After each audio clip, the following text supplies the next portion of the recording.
But first, let's get into some amazing breaking news that Tom Tillis, the senator from North Carolina, is not going to be seeking re-election.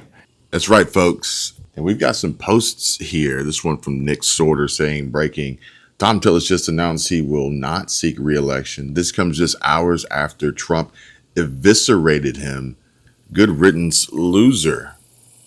And this one here says Senator Tom Tillis at Gigabeers will not vote for Trump's BBB, Big Beautiful Bill. And Tillis is up for re-election in 2026. He's been a continual problem.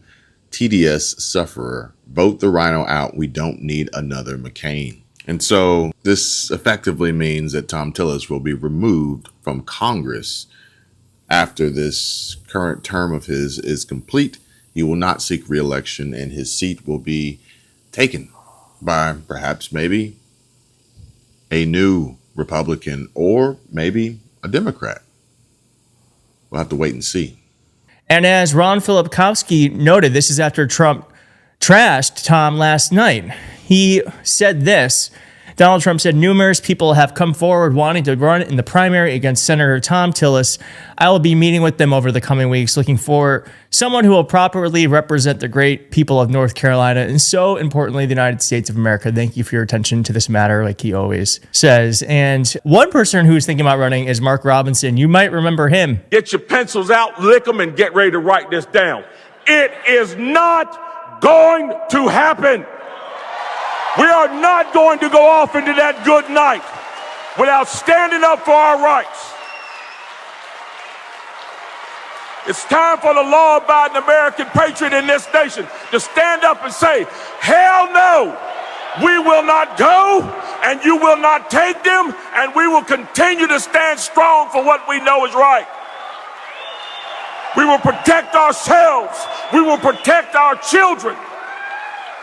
His screen name was Mini Soldier, and he called himself a black Nazi on a porn website called Nude Africa.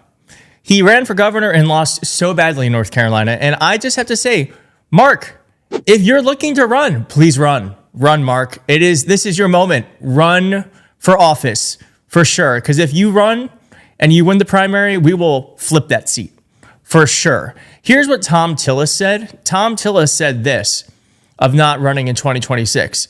So I think it's kind of interesting what Tom Tillis said, and we're going to get to that in just a moment.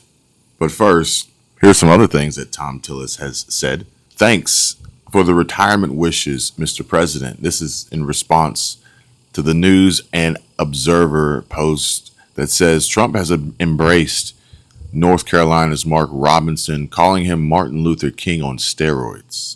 We heard Mark Robinson speak there, his strong and powerful voice going scorched earth as he normally does.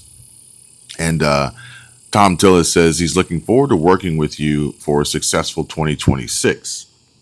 But this is before he shares a word to the wise. Let's avoid Mini Soldier. There's that. Tom Tillis posted this one just a week ago. And he says this was the right decision by the President of the United States, President Trump. We cannot allow Iran to build nuclear weapons. God bless our brave service members who supported and executed this mission. And so I got to tell you guys, Tom seems to be uncertain on his stance, and his flip-flopping on our president and us is getting kind of old, don't you think? So goodbye, Tom Tillis, and good riddance. And I don't even live in North Carolina. So how does this affect those folks up there? If you live in North Carolina, let me know. And if you're on Medicare, nearing enrollment age, or know someone who is, let me know and just type Medicare help in the comments if you want. Now, I don't want you to risk lifelong penalties or miss out on savings. Call now and connect with Chapter, an incredible partner offering free expert advice to help you save and save big. And if you're retired, living paycheck to paycheck on Social Security and struggling to fight rising costs and inflation, why haven't you already made the call? Why wait? I'll leave the number on the screen. Pick up the phone and call Chapter now at 270-467-2426 and see how much savings is out there just waiting for you.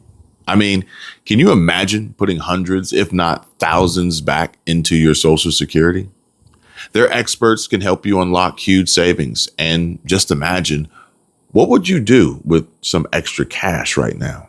Share your dreams down below and let me know in the comments, but make sure you give Chapter a call now before it's too late. Don't wait. Don't delay. Don't put it off any longer. Don't say, oh, I'll do it tomorrow, because tomorrow never actually comes, right? And join the rest of everyone watching and subscribers to my channel who've already been blessed. Call them now, 270-467-2426, and I bet you'll be glad that you did.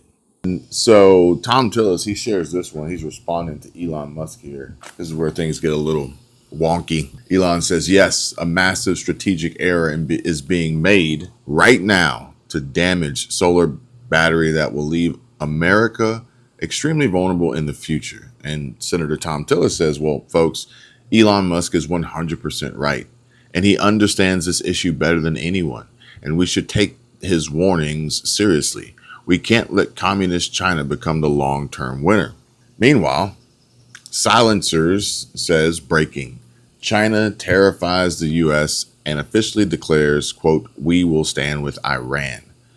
Beijing announces that, quote, our strategic interests in the Middle East will no longer be threatened. And so the claim that China has officially declared we will stand with Iran and announced that their strategic interests in the Middle East will no longer be threatened, well, folks, it appears to be misleading or exaggerated based on the available information. I asked Grok to kind of dig deeper into this, and there are several posts on X that make this claim, but they lack credible primary resources or sources to substantiate such a dramatic statement, especially considering how President Trump is literally about to sign a trade deal with Xi in China. So there's that.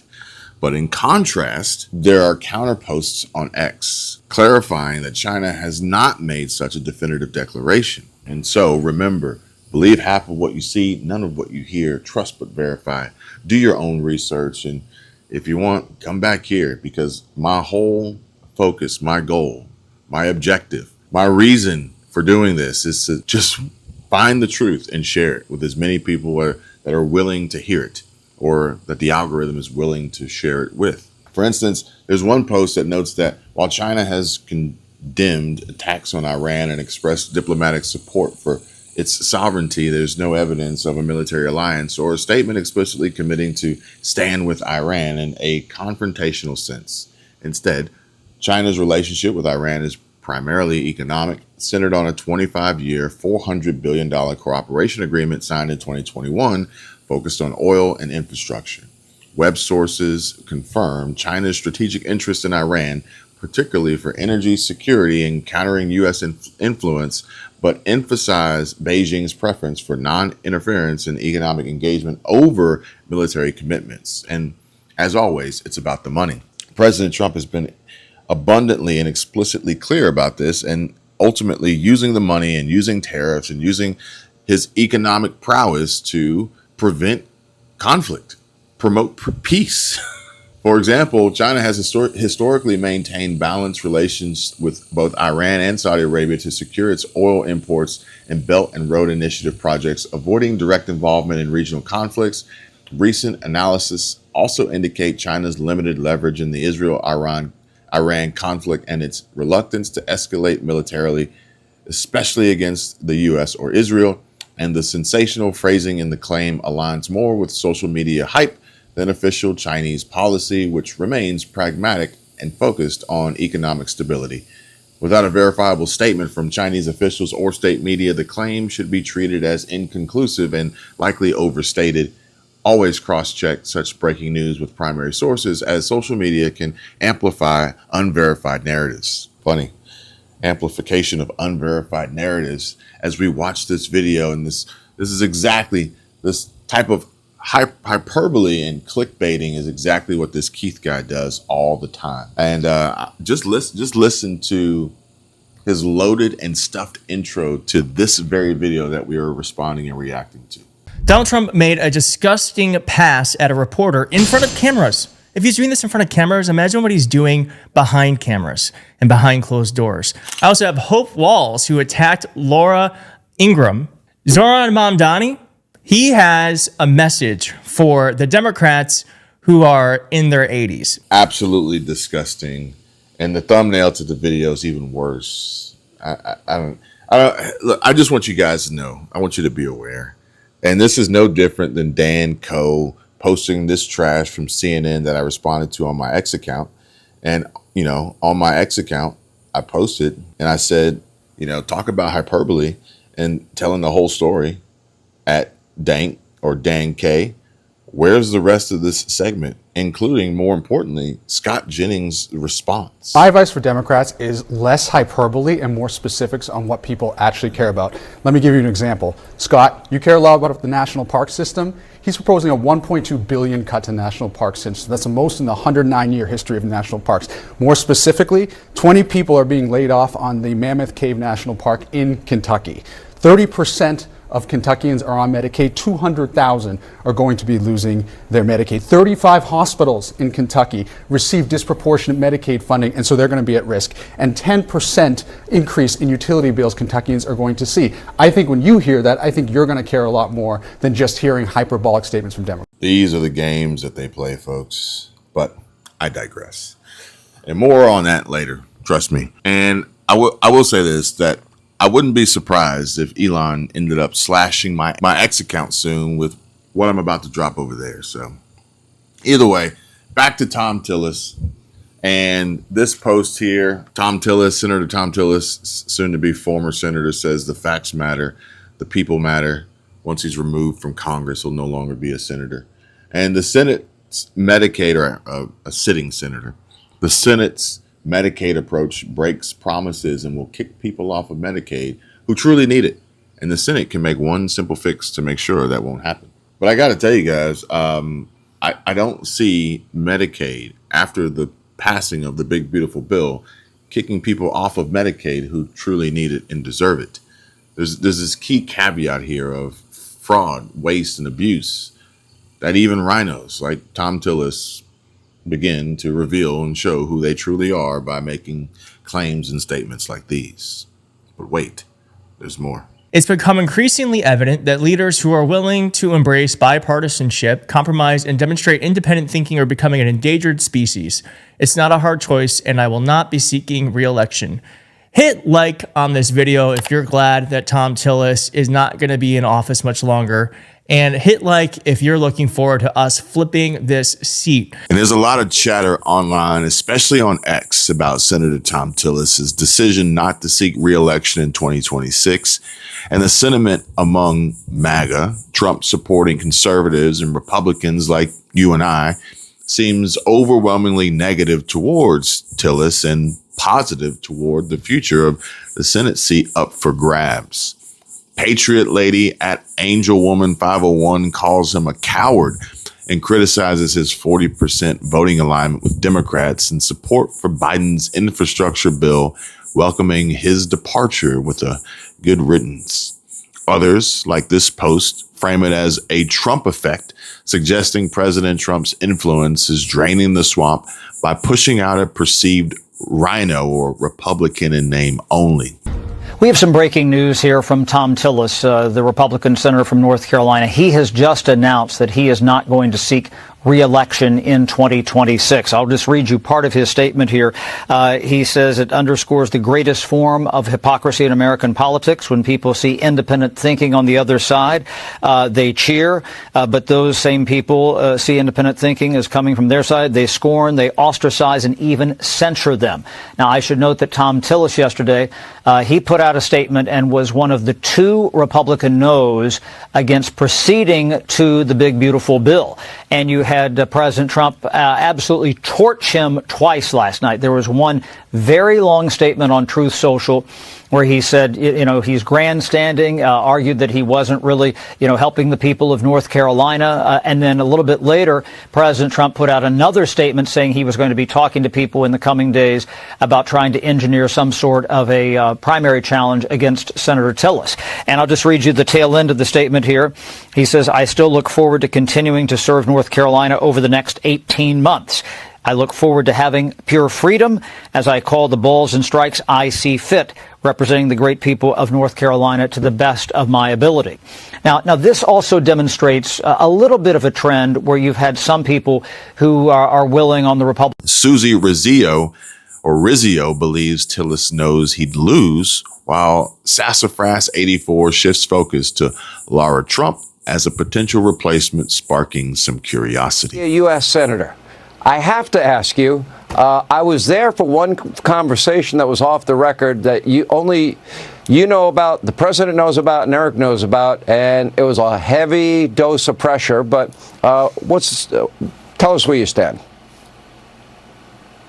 Yeah, well, clearly, North Carolina needs someone to represent them. Tom Tillis has not done a great job. He's not going to seek re-election, as so many people know. And, I've thought about it. As you said, Sean, I thought about in 22, possibly running in that midterm race for the open Senate seat. We now have Ted Budd as a great senator from my home state of North Carolina.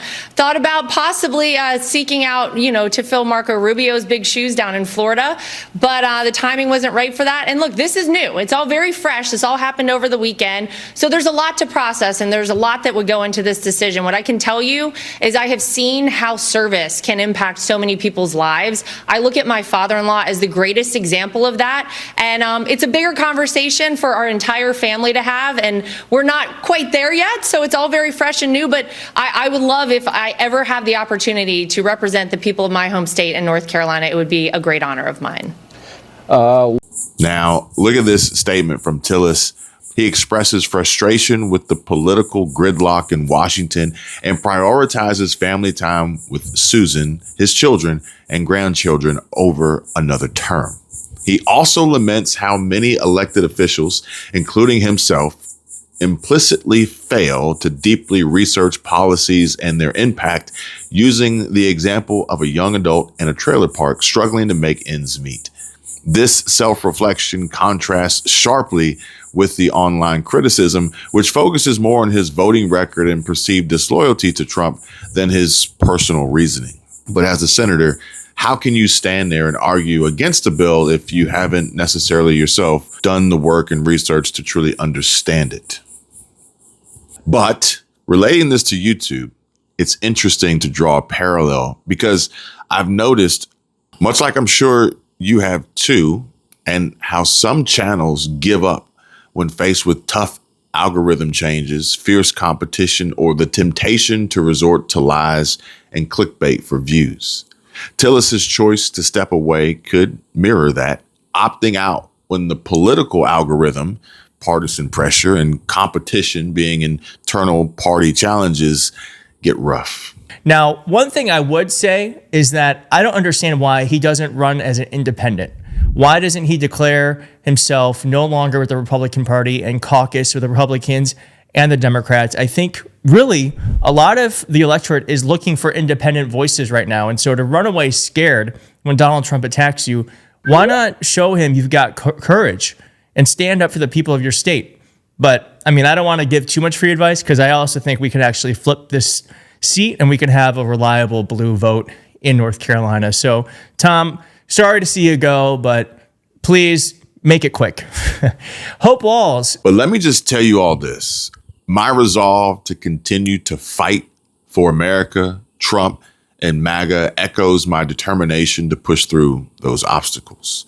Almost like focusing on Donald Trump as a strong, dedicated, and determined role model myself, and much like other great creators, including my wife and my brother, who stay authentic and persevere despite the odds. It's a powerful stance, sticking to your principles in a noisy, challenging landscape, but I've never been afraid of or one to back down from a challenge, especially in a fight worth winning. Drop a comment below. Drop a comment and let me know, what do you think about Lara Trump stepping in, given this context, or should it be Mark Robinson who takes the seat? Stay locked in and stick with me, folks, and don't miss a thing. Be sure to check out the links below, and at the bottom of the description, there's an opt-in for my free money-saving community, and you're more than welcome to join if you'd like and get the latest updates and an invitation to exclusive events, including my free mastermind. The Stay Free community is 100% free to join. Discover money-saving tips, passive income ideas, easy investing how-tos, and more. Michelle and I look forward to seeing you guys over there. Thanks for watching. And if you like this video, let me know and subscribe.